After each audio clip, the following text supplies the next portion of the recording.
diaper ni Aya, guys. Grabe, guys. Ang mahal ng diaper niya ngayon, guys.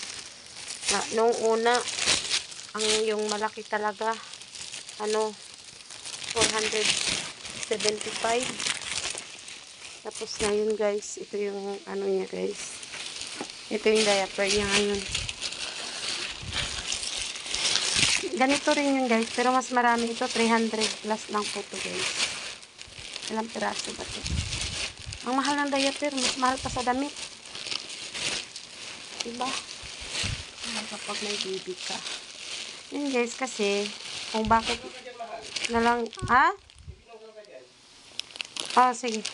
Kung bakit na lang ganito yung yung binibili namin kasi 38 piraso pala to. Ayan. Yung 18 piraso, ito.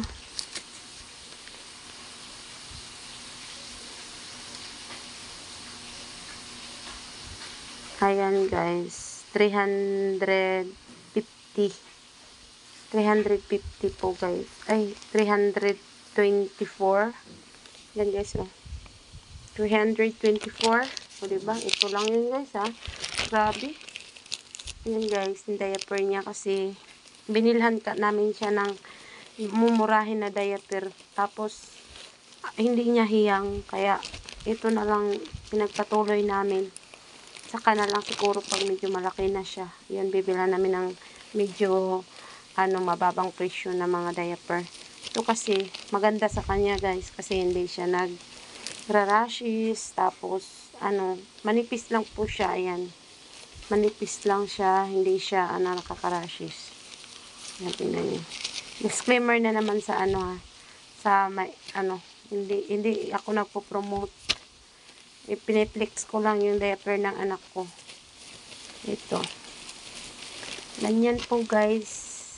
Kamahal yung diaper ni baby. Yan, small. Pang po ito. Pero sa susunod siguro, mga next month. Pag 2 months na siya, mag-medium na siguro kami kasi ito, tumatagos na sa labas yung ihi niya. Medyo malaki na rin si baby. Yan.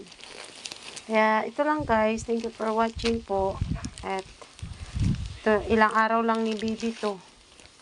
Kasi sa isang araw, nakakagamit siya ng, kung nagtipid pa ako, nakakagamit siya ng 5 or 4. Ganun. Kung nagtipid pa ako nito, ha, meron pa akong ginagamit na mga pasador niya dito. Na nilalagay kong pasador. Pero pag talaga, as in na, na wala kong ilalagay, siguro sa isang araw, 10 or mahigit pa. Kasi gusto niya yung laging tuyo yung pet niya. Yan lang, guys. Thank you for watching.